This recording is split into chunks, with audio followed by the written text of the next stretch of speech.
តែមិនគួរដាក់ទោសទេថែមបាននៅលើសម្រាប់ភូមិគេហៅថាយកទឹកឈ្នះច្រើនគឺជាស្នាដៃដ៏អស្ចារ្យបើទូបង្គំមានមនុស្សអត់បានការបែបនេះម្លេះចាត់ការយូរហើយកាត់ក៏ចោលបាត់ទៅហើយនៅមានមុខមកប្តឹងទៀតលោកតាស្ដេចស៊ីស៊ីគ្រាន់តែចង់ទិញកាពី3តុងយកទៅជូនប៉ាប៉ុណ្ណោះបងស្រីចៅមកដល់ភ្លាមក៏ជឿខ្ញុំតែម្ដងបើមិនជឿលោកសួរពួកគេទៅបងស្រីល្អរបស់ឯងកំពុងតែរបួសផងគិតតែច្បាស់សិនចាំនិយាយពុតល្មើសបបប្រាស់ព្រះមហាក្សត្រត្រូវប្រហារពូជទាំង9សន្តានប្រយ័ត្នប្រយែងផងព្រះអង្គសូមលើកលែងទោសផងគឺម្ចាស់ស្ត្រីជាអ្នកជេរនឹងវីគេមុនទេបុករបស់ខ្ញុំលោកតាស្ដេចយីវ៉ាន់ស៊ីវីជើឈឺណាស់ប្រកាសជាមុតដល់ឆ្អឹងហើយឯងឆាប់បិទមាត់ទៅលោកតាស្ដេចសូមទ្រង់ឆាប់ចាប់យីវ៉ាន់ស៊ីយកទៅឃុំក្នុងគុកធំទៅលោកតាស្ដេចយីស៊ីស៊ីវីមកចៅសូមទ្រង់វីវាវិញទៅថ្លំធំណាស់ចាត់ទុកថាយើងចាស់រហូតដល់វិញហើយមែនទេឯងជាអ្នករឿងមុនដែលយើងទម្លាក់កំហុសលើគេទៀតលោកតាស្ដេចទ្រង់ត្រូវដាក់ទោសនាងហេតុអ្វីមកជេរទៅវិញក្រអឺក៏ទំណាស់ថែមទាំងទម្លាក់កំហុសចាប់ប្រកាន់ស្ដេចយ៉ាងទៀតនេះហើយជាកូនស្រីដ៏ល្អដែលពួកឯងបានបង្រៀនព្រះអង្គជឿធ្វើខុសមែនប៉ុន្តែអ្នកដែលវាមុនពិតជា GCC មែនណាព្រះអង្គឆ្កែចង់ខំខ្ញុំតើចង់ឲ្យខ្ញុំជួយឲ្យវាខំយ៉ាងម៉េចព្រះបតាទោះបីជាខុសក៏ដោយការវាតបគ្នាគឺពិតជាថោកទាបណាស់គួរតែនិយាយរកហេតុផលលើកក្រោយបាសត្រូវវាលោកចូលមកទូបង្គំសុំស្នើឲ្យបញ្ជូនស្ដេចយ៉ងទៅនិយាយរកហេតុផលជាមួយស្ត្រូវឯងបានចិត្តពេកហើយបំរាមដៃយើងកម្រិតតែបន្តិចទៀតយើងនឹងធ្វើឲ្យវាបាត់ពីលោកនេះជារៀងរហូតគ្រប់គ្រាន់ហើយចៅធីជូជាអ្នកវាមុនចាប់ទៅបែរមុខអានសៀវភៅសារភាពកំហុសទៅរងឯងនិងបងស្រីយីមិនដូចគ្នាបន្តិចសោះពួកឯងមិនមែនជាកូនភ្លោះទេមិនមែនកូនភ្លោះទេព្រះអង្គចាំខុសហើយបងស្រីមានអាយុច្រើនជាងខ្ញុំ1ឆ្នាំមែនទេទៅស៊ើបអង្កេតព្រះជាយីមើលជាពិសេសរឿងរបស់នាងជាមួយយីឈូឡានជាយីព្រះអង្គម្ចាស់ចាប់ផ្ដើមសង្ស័យហើយព្រះជាយីសូមទុកព្រះតីពួកយើងបានរៀបចំទុកជាមុនរួចហើយព្រះអង្គម្ចាស់មិនអាចស៊ើបដឹងអ្វីនោះទេយីឈូឡានស្រាប់ទៅហើយនៅតាមលងបន្លាយទៀតព្រះជាយីព្រះរាជបុត្រច្បងរៀបនឹងត្រឡប់មកវិញហើយមានព្រះរាជទាយាច្បងនៅទីនេះតំណែងរបស់ទ្រង់គឺរឹងមាំដូចកំពែងដែកអញ្ចឹងត្រូវហើយជីនអ៊ឺត្រឡប់មកវិញហើយGCC ប្រាប់ឯងឲ្យដឹងចុះបងប្រុសខ្ញុំរៀបនឹងត្រឡប់មកវិញហើយគាត់នឹងជួយសងសឹកឲ្យខ្ញុំវាមិនឈ្នះក៏ហៅគេមកជួយអត់កំណើតអ្នកណាថាខ្ញុំវាឯងមិនឈ្នះ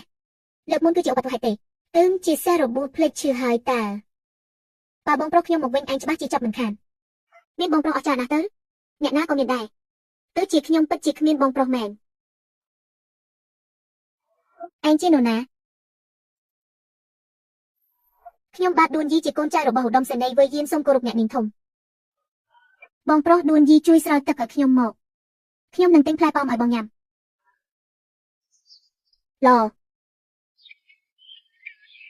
ថ្ងៃក្រោយបងមកស្រោចទឹករាល់ថ្ងៃមកខ្ញុំនឹងទិញផ្លែប៉ោមឲ្យបងញ៉ាំរាល់ថ្ងៃយល់ព្រមមិនបាច់ទិញផ្លែប៉ោមឲ្យក៏ខ្ញុំស្ម័គ្រចិត្តមកដែរបងប្រុសដួនយីខ្ញុំនាំបងដើរលេងញ៉ាំអ្វីក៏បានផឹកអ្វីក៏បានតាមចិត្តលុយប៉ាខ្ញុំទៅថ្ងៃមុខក៏ជាលុយខ្ញុំដែរបងប្រុសគឺវានឹងហើយដែលធ្វើបាបខ្ញុំព្រះរាជទាយាច្បងខានជួបគ្នាយូរហើយខ្ញុំចង់ឲ្យមនុស្សមួយចំនួនបានឃើញថាក្មេងស្រីស្រុកស្រែក៏អាចប្រឡងជាប់លេខ1បានដែរបងស្រីចៅបងប្រុសបងពិតជាពូកែណាស់សូម្បីតែព្រះរាជាក៏រៀបចំពិធីជប់លៀងពិសេសសម្រាប់គាត់ដែរមែនហើយមានបងប្រុសជាព្រះរាជទាយាច្បងបែបនេះពិតជាគួរឲ្យចំណែនមែនប្រកាសណាស់មិនដូចមនុស្សខ្លះទេសូម្បីតែបងប្រុសម្នាក់ក៏គ្មានផងនៅមានមុខមកចូលរួមពិធីជប់លៀងទៀតហាណែចែកភ្នែកចែកអញកន្ត្រាក់ឬបើកន្ត្រាក់ឆាប់ទៅព្យាបាលទៅកុំទុកយូរអញហៅអ្នកណាថាចែហើយឯងនឹងហើយមិនច្បាស់ទេបងប្រុសនាងជេរខ្ញុំហើយអ្វីនិយាយស្ដីគ្មានសិលធម៌បែបនេះបើឆ្កែខំឯងស្រែកឬអត់គ្មានហេតុផលសោះមើលចុះឥឡូវមិនទាន់ត្រូវខំផងព្រោះសំឡេងខ្លាំងបាត់ទៅហើយ